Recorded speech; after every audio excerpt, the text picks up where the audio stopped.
Using repellent plantings like citronella, lavender, and marigolds can reduce mosquito activity around patios but will not replace broader control measures.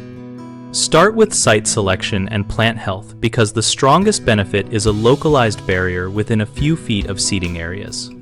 Choose compact citronella cultivars in well-draining containers filled with a quality potting mix and add slow-release organic fertilizer at planting to sustain essential oil production. For lavender, pick Mediterranean types that get full sun and prune after flowering to keep woody growth from reducing leaf production where oil is stored. Use marigolds as a versatile edging annual that produces both scent and root exudates that mosquitoes tend to avoid, and rotate varieties to avoid soil-borne pest buildup.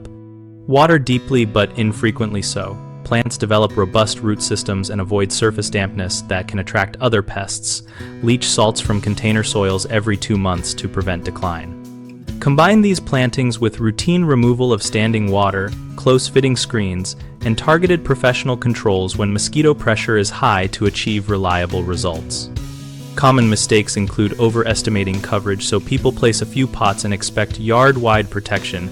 Remedy that by positioning plants in multiple clusters near human activity and not treating them as area repellents.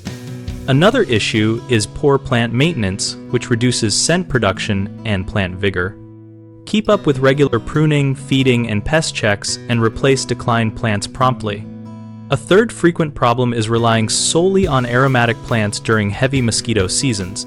Pair plantings with source reduction, such as dumping containers and using professional treatments for breeding hotspots. We run bighomeprojects.com to help homeowners find local contractors for landscape and pest control work and to share project experience. Our site also gives contractors a place to find work and participate in a discussion community where peers and homeowners exchange practical tips.